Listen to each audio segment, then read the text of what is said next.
અત્યારે આની અંદર જે છે આવી રીતે જે G20 મગફળીની સિંગ કહેવાય એના દાણા નખાઈ ગયા છે અને હવે અહીંયા પ્રોસેસ શરૂ થવાની છે. કરી દો સાહેબ પ્રોસેસ. આ તેલની જે જાડાઈ કહી શકો તમે, આની આરપાર કઈ બતાતું નથી એટલી જાડાઈ હોય છે.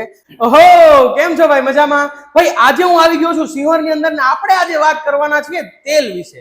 હવે તમે એમ કહેશો જાનીભાઈ તેલ વિશે શું વાત કરવી છે? ભાઈ અત્યારે મોસ્ટ ઓફ જે બીમારી ફેલે છે ને એ તેલના લીધે જ ફેલે છે. કેમ કે જો તમારા શરીરને સારું તેલ મળે ને તો એ તમારા શરીર માટે ભાઈ ઘણું ગુણકારી હોય છે. પણ જો તમારા શરીરને રિફાઇન્ડ ઓઇલ કે કોઈ પણ પ્રકારનું પ્રોસેસિંગ કરેલું ઓઇલ મળે ને તો એ તમારા શરીર માટે ઝેર સાબિત થતું હોય છે. તો એવામાં હું સિહોરની અંદર ગો ઓર્ગેનિક કંપનીની અંદર આવી ગયો છું અને અહીંયા હું તમને શુદ્ધ તેલ પણ બતાવું. અને ચાલો આપણે મળીએ ધવલભાઈ સાથે. ધવલભાઈ કેમ છો? મજામાં? બસ મજામાં. શું છે સાહેબ આપણી પ્રોસેસ? તમે બહુ સારી વાત કીધી. તેલ કેવું છે એની ગુણવત્તા, એની પ્રોસેસ કઈ રીતે બનાવવામાં આવે છે એના ઉપર એનું નિર્ભર રહે છે. આપણે સામાન્ય રીતે વાત કરીએ ને તો તેલ રિફાઇન તેલ થી બને છે. પછી ઘણા એક્સપેલર તેલ હોય છે જેને આપણે મિની ગાણો કે દેશી ગાણો કહેતા હોય છે. બરાબર. અને જે આપણી સૌથી વર્ષો સદીઓથી જે પદ્ધતિ આવે છે જે છે કાચી ઘાણી, એટલે કે લાકડામાં ફ્રિક્શન થી તેલ નીકળવું. એની ગુણવત્તા તમારે જોવી હોય ને જાનીભાઈ તો આપણું કાચી ઘાણીમાં અહીંયા કાઢેલું તેલ છે. બરાબર ભાઈ. આપણે શુદ્ધ તેલ આવું હોય છે. આની વિસ્કોસિટી, આનું થીક, આની જાડાઈ એટલી હોય છે કે મારો હાથ તમને આરપાર નહીં દેખાય. ટૂંકમાં ભાઈ તમે આરપાર પણ જોઈ ન શકો. આ જે તેલ છે આપણે રેગ્યુલર તેલ જોતા હોઈએ એ આપણે આરપાર જોઈ શકતા હોઈએ. આ તેલની જે જાડાઈ કહી શકો તમે, આની આરપાર કઈ બતાતું નથી એટલી જાડાઈ હોય છે. અને તમે સાહેબ કીધું એ પ્રમાણે કે પહેલાના જમાનામાં આમ બળદ થી ને એમ તેલ કાઢવામાં આવતું હતું. અત્યારે તો એ બળદ ને એવું પોસિબલ બળદ એવું નથી, પણ એટલી જ સ્લો સ્પીડ થી અને એકદમ રૂમ ટેમ્પરેચરે તેલ આપણે કાઢીએ છીએ. અને જે પદ્ધતિમાં બળદ યુઝ થતો એની જગ્યાએ અત્યારે મોટર આવી ગઈ છે અને એકદમ સ્લો આરપીએમ માં આપણું તેલ કાઢવામાં આવે છે. ઓકે. અને શું સાહેબ તમે એક મને ફાયદા પણ કહેતા હતા કે કઈ રીતે મશીનના તેલમાં અને આપણા પ્રોસેસ ની અંદર શું ફરક છે એ સમજાય? હા, તો તમને એક જનરલ શોર્ટમાં વાત કરી દઉં તો રિફાઇન્ડ ઓઇલ છે ને એક સાંભળવામાં બહુ શાનદાર શબ્દ લાગે છે, પણ રિફાઇન્ડ ઓઇલ નો મતલબ હોય છે એકદમ સ્પોઇલ્ડ ઓઇલ, બગડેલું હોય છે. કેમ કે એક મલ્ટી સ્ટેજ કેમિકલ પ્રોસેસ છે. એને એક તો મોટી મોટી કંપનીઓ રિફાઇનરી લગાડતી હોય છે. એનો મેઇન ધ્યેય એ હોય છે કે મેક્સિમમ ઓઇલ આઉટપુટ કાઢવું. કોઈ પણ દાણા હોય છે એમાંથી મેક્સિમમ ઓઇલ કાઢવા માટે high degree temperature 200 degree plus એ લોકો પ્રોસેસ કરતા હોય છે. એટલે એના ન્યુટ્રિશન જે કઈ છે એના પોષક તત્વો બધા ઓલમોસ્ટ ઝીરો થઈ ગયા હોય છે. ટૂંકમાં ભાઈ સિંગની અંદરથી પૂરેપૂરું તેલ લેવા માટે જે પ્રોસેસ કરવામાં આવે એને રિફાઇન્ડ કહી શકાય. નહીં, રિફાઇન્ડ છે એમાં પણ કેમિકલ પ્રોસેસ કરે.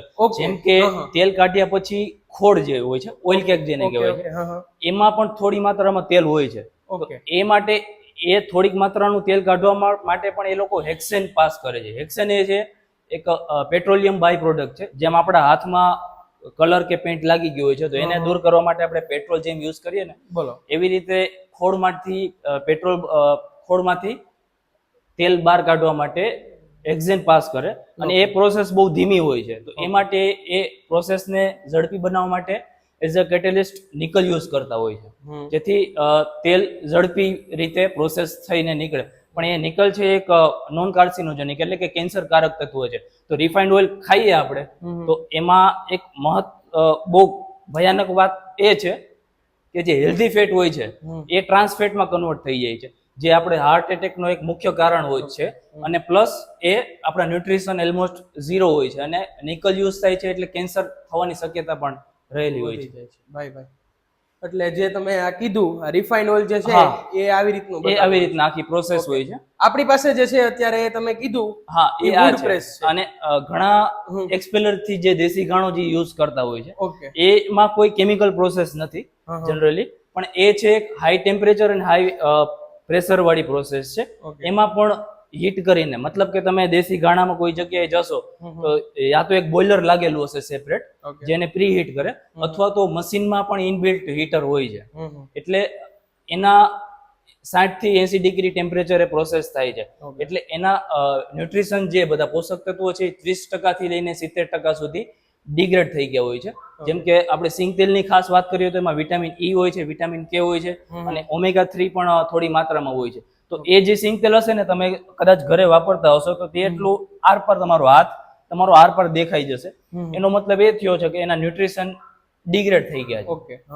અને ખાસ વાત તો એ કે આપણા નેચરલી આમાં એન્ટીઓક્સિડન્ટ તત્વો રહેલા હોય છે.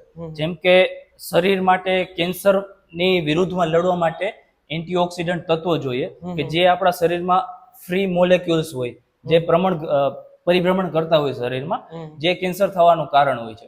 તો એના વિરુદ્ધમાં આપણે એન્ટીઓક્સિડન્ટ તત્વો જોઈએ જે આમાં જળવાયેલા રહે છે. ઉમાં હીટ થઈને ડિગ્રેડ થઈ જાય છે. Okay, ready. અને પ્લસમાં શુદ્ધતાની વાત કરીએ તો આપણે ભારત દેશ છે એ આપણી આસપાસ દેખાતું હશે, સિંગનું વાવેતર છે, આ છે તે છે, તો ઓઇલની એટલી બધી ફેક્ટરીઓ છે, તોય છતાં આપણો દેશ ઓઇલ ડિફિશિયન્ટ છે. એટલે કે આપણે બહારથી તેલ લેવું પડે છે, ઇમ્પોર્ટ કરવું પડે છે, કેમ કે આપણું પોતાનું સફિશિયન્ટ નથી તેલ. એ માટે ભારત સરકારે પણ કોઈ પણ ખાદ્ય તેલમાં આમાં તમે 40% સુધી એડલ્ટ્રેશન કરી શકો. મતલબ કે હું બહારથી પામોલિન તેલ જે ઘણું સસ્તું હોય છે, પામોલિન તેલ એવું છે ને કે જેમાં ટ્રાન્સફેટ હોય છે અને પ્લસ એની કોઈ સ્મેલ નથી હોતી અને એનો કોઈ ટેસ્ટ નથી હોતો. જેમ કે આની અંદર હું મિક્સ કરી દઉં તો એ આની ટેસ્ટ અને આનો સ્મેલ એબ્ઝોર્બ કરી લે. ઓકે, પકડી લે. હા, ટૂંકમાં ઈ ભેળવી શકાય, એની ભેળવી શકે, છૂટછાટ આપેલી છે, પણ આપણું જે છે એ 100% આપણે આ કોઈ પદ્ધતિ નવી નથી. આ જે સાહેબ એક તમને પૂછવાનું કે જે તમે સિંગ નાખો અને ડાયરેક્ટ જે તેલ નીકળે છે, તમે કીધું મને એ પ્રમાણે કે ભાઈ આને આપણે રહેવા દઈએ, એ ડાયરેક્ટ જ પછી બટર માં એ આપણે પ્રોસેસ તમને આખી દેખાડી દઈએ. આખી પ્રોસેસ આપણે જાણીએ. ચાલો ભાઈ. તો જાનુભાઈ, આ આપણું પ્રોસેસ છે જે વર્ષોથી આપણા પૂર્વજો ચલાવતો આવ્યા છે, જે લાકડાના ફ્રિક્શન થી, લાકડી ઘાણી તેલ નીકળે છે. આમાં આપણે લાકડું યુઝ થાય છે, રસ માટે કોઈ મેટલ યુઝ નથી થતું. આ વગઈનું લાકડું છે. વગઈ છે આપણે ઋષિ મુનિઓ છે, વગઈના લાકડાથી જ આપણે જડીબુટી બધા કૂટતા.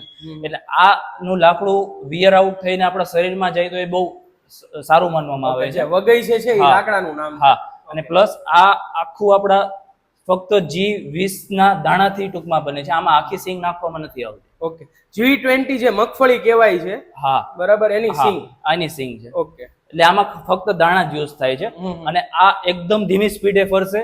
અને આનો રેશિયો પ્રોડક્શન નો કહું તો 1 થી લઈને 1.25 કલાકની પ્રોસેસમાં માંડ આપણને 7.5 થી 8 લીટર જેટલું તેલ નીકળશે. એટલી સ્લો સ્પીડમાં આપણને તેલ મળે છે. ઓકે, તો પછી આપણે પ્રોસેસ શરૂ કરીએ. હવે ચાલો ભાઈ, તમને પ્રોસેસ બતાવું. જો ભાઈ, અત્યારે આની અંદર જે છે આવી રીતે જે G20 મગફળીની સિંગ કહેવાય એના દાણા નખાઈ ગયા છે અને હવે અહીંયા પ્રોસેસ શરૂ થવાની છે. કરી દો સાહેબ પ્રોસેસ શરૂ. આપણે આને ક્લોકવાઇઝ ડિરેક્શનમાં ઓકે બરાબર તમે જોઈ શકો છો કે આ કઈ સ્પીડે ફરે છે, રોટેટ કરે છે.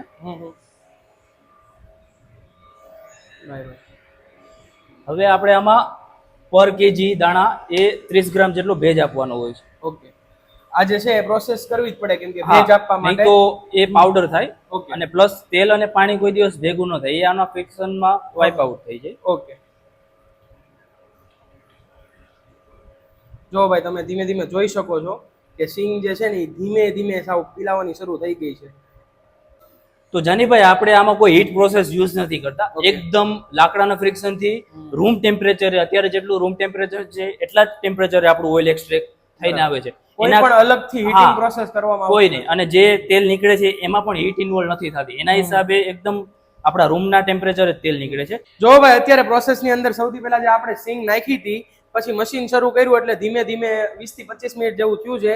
આ સિંગ જે છે બધી ઓલમોસ્ટ ક્રશ થઈ ગઈ છે અને એની અંદરથી જે તેલ નીકળે એ જો આ તમે જોઈ શકો છો, અહીંયાથી આવી રીતે રેગડા પડે છે, ઈ તેલ આમાં પછી નીકળે છે આવી રીતે, અને પછી આ ડોલમાં આવી રીતે ભરાતું જાય છે.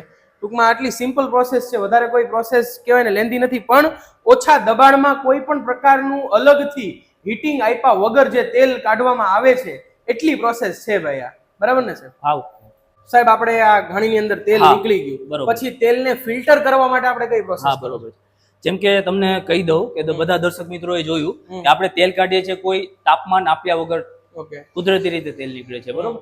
અને બીજી વાત થઈ ફિલ્ટરની, તો એમાં કોઈ પ્રેશર આપ્યા વગર આપણે તેલ ને ફિલ્ટર કરીએ છીએ. જનરલી શું હોય, મલ્ટી સ્ટેજ ફિલ્ટરના કાપડ હોય છે, એને પ્રેશર પાઇપથી એને પાસ કરવામાં આવે. હા, એમાં આપણા ન્યુટ્રિયન્ટ્સ છે એ પણ ફિલ્ટર થઈ જતા હોય છે. જસ્ટ લાઈક આપણે આરોમાં કેમ બધા ફિલ્ટર કરીએ, એમાં મિનરલ્સ ફિલ્ટર થઈ જાય, તો આપણે એકદમ તેલ જે આપણે કાઢશું એ આમાં ભરી રાખશું.